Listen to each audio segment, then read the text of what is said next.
More than a roof means a great opportunity for my life and sobriety. More than a roof housing. It's been a place of safety for my children, a place where they can live and explore and find genuine friendship. More than a roof is a big help. More than a roof means a new home in a new country. Hello, I'm Lauren Epp, Director of More Than a Roof Mennonite Housing here in BC. I'm standing behind our most recent project, Candela Place, near the foot of Granville Street Bridge in Vancouver. This project typifies our goals and our dream as a society. We want to provide a place where hope can be rebuilt, where dignity and life in the human spirit can be restored. For many people in BC, poverty, poor health and difficult circumstances are a harsh reality, and despair becomes a common denominator. It is for these people we exist.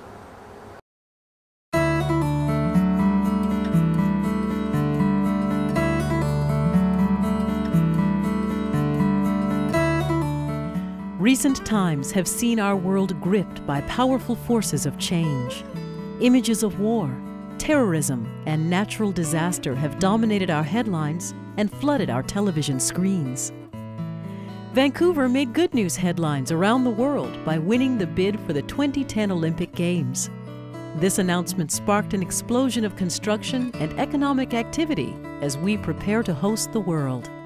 In the euphoria, lost and almost forgotten are the people whose world has been turned upside down by all the change. You see them shuffling behind a shopping cart that carries their possessions, sleeping in a doorway, a park bench, or under a bridge.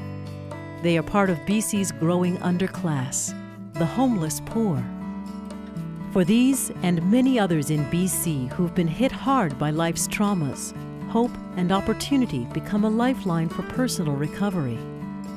Since 1984, More Than a Roof, then known as MCC Housing, has grown to house more than 650 people in 6 locations through the Lower Mainland and Prince George. Our unique approach to social housing recognizes the deepest of human needs, the need for acceptance, the need to belong, and the need to contribute and be productive in a way that brings meaning and purpose to life. A young single mom trying to cope with poverty in parenthood. A refugee family fleeing brutal oppression and hardship of a third world country.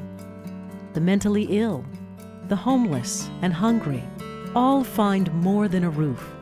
They find a home. Our first project started in 1984. It was the 26-unit Charleswood Court complex for low and moderate income families in the East Vancouver area known as The Drive. Architect and former board member Sig Taves explains. Charleswood Court started as a bit of a dream, and one day they came into our office to talk about housing for the church for the poor, and he said, what could we do on these 3 lots? So we sketched and found we could do 19 units, 3 stories, or 26 units, 4 stories. My brother John got Alf Heinrichs involved with MCC in Abbotsford, and there started the process. So people could congregate and talk and walk, and then the central stairway was, again, so you could see what was going on, get to know your neighbors, and we soon found that when it was open that people didn't want to move out. But we really felt that with the housing in place, we would prove that the ability to fix and repair and to just work with people would truly be a demonstration of what Christ was all about. Love your neighbor. It's more than a roof because it's community, it's caring. And a lot of the people that got to know each other were helping each other with finances, were helping each other with budgeting, were helping each other sharing and trading things. It wasn't just about cheap rent. The team effort, I think really the team effort of a lot of good quality people, suddenly we said, well, we could do a couple of more things. We could do some other projects. And I think from that kind of attitude among a team, where everybody shared the load, then suddenly you could do, and we just had a lot of fun. Our second project, Dockside Village, was built in the Steveston area of Richmond in 1993. Dockside came about when we were searching for other projects to do and to expand our society. We wanted to do more than just focus on just the first building that had been built. And we knew there were some funds available possibly through BCHMC. We assumed that in a place like Vancouver, well, if you work reasonably hard, why shouldn't you should be able to afford some kind of decent accommodation, whether it's rental or otherwise. That's just not the case anymore, especially for people who are new immigrants, refugees. They just do not have, they're coming with nothing. And they don't have the means to really start a life without decent housing. And so we do provide a very, very valuable service, and it's not just a freebie. We made some efforts to try and find a property that would work, and there was one that came available in the Steveston area. So we decided to apply and went through the process. And I know that we did, some of the more memorable moments are work days that we had together with all the residents, where we had just one big party on a Saturday, which included all the directors, and we came on board and had some good food and just sort of celebrated with them. I think it also involved doing some actual work, cleaning up the project, and that really was, was very. It really helped to connect us with the actual people that were living in there. So it was a nice way to make connections with those people and actually see what they were doing and, and how their children were doing and how they were enjoying the complex. And we do also make sure that we try and instill a sense of not only of community but also responsibility, that people behave responsibly within that community setting. And they don't just take advantage of what's being offered, but they also have responsibilities, and we try and make that clear as well to them. In the early 90s, we became increasingly involved in housing-based healthcare for those suffering from chronic and severe mental illness. Together with the North Shore Mental Health Division of the Vancouver Coastal Health Authority and BC Housing, our subsidiary 18th Street Community Care now houses approximately 90 tenants in the communities of the North Shore.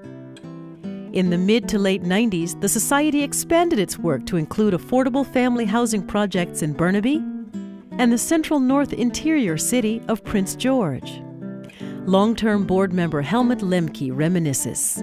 I think I saw in the paper that the Burnaby planning department was rezoning a spot in Burnaby here for social housing.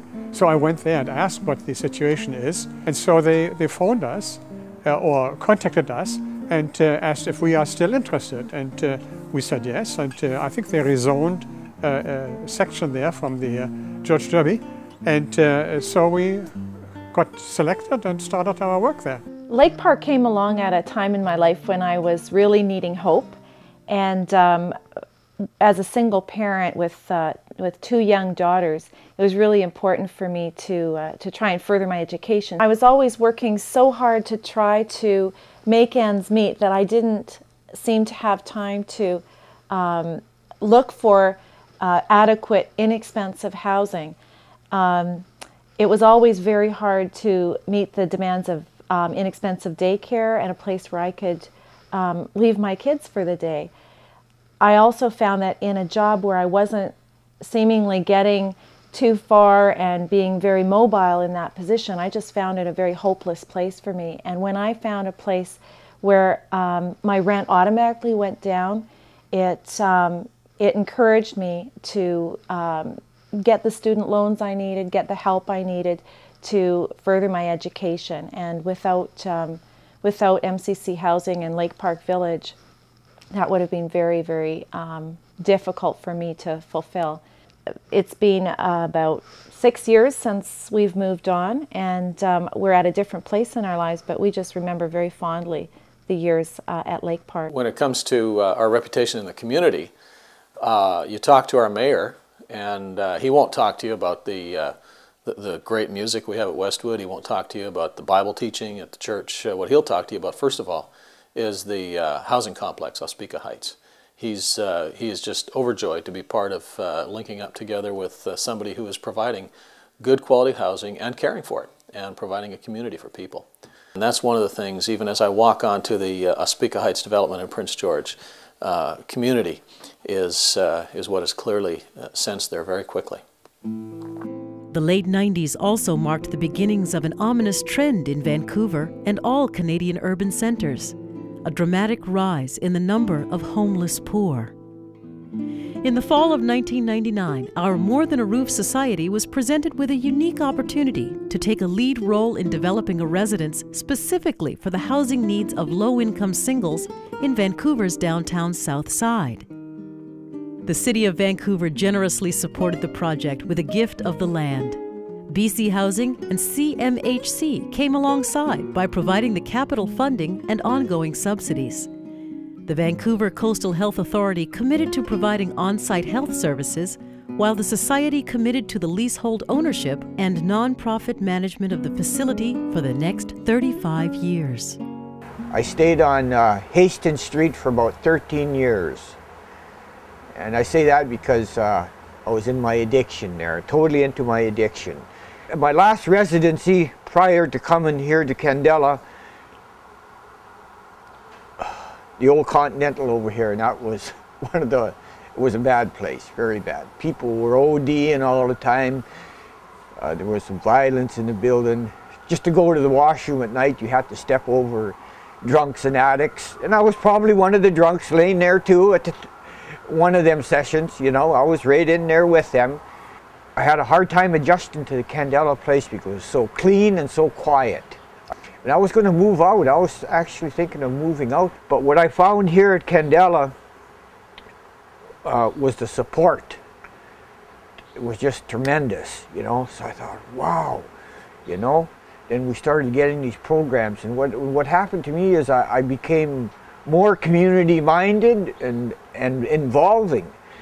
You know, it's the first time I started doing things with the community and with the people around me, because I was kind of, I guess, antisocial. We started an addiction group here. We have that.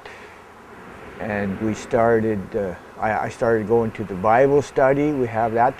And all these things that I'm talking about, what they have here, what they did for me was they kept me on track with my sobriety, where I was wanting to be, and they really enhanced my life. The change for me is that today I know I have a chance, you know. Today I know I can have a future.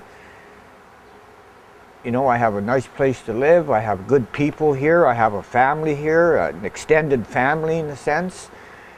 And, you know, I just try to do it a day at a time. A lot of this credit has to go to people that were instrumental, you know, when I first got here, and that was the staff at Candela Place. They were just, you know, just fantastic.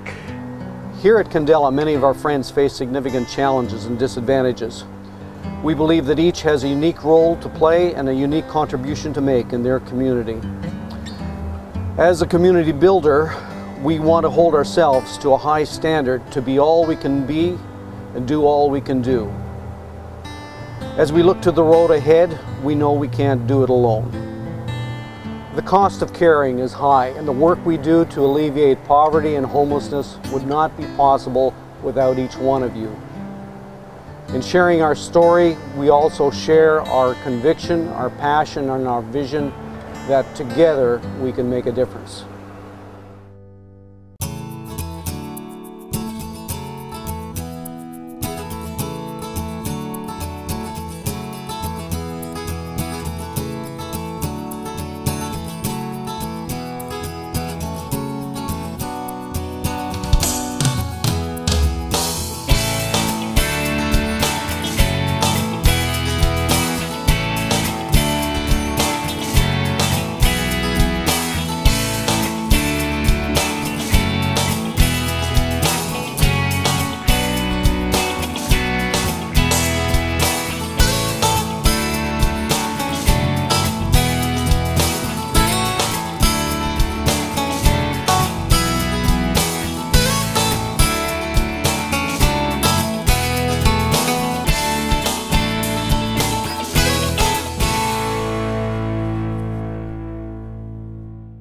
Thanks for everything you guys, you do it for us. Thank you very much. Thank you, Mr. Epps, and thank you, Mr. Steve. Thank you, BC Housing. Para mí, más que un techo, significa seguridad, confianza y mucho amor. Thank you.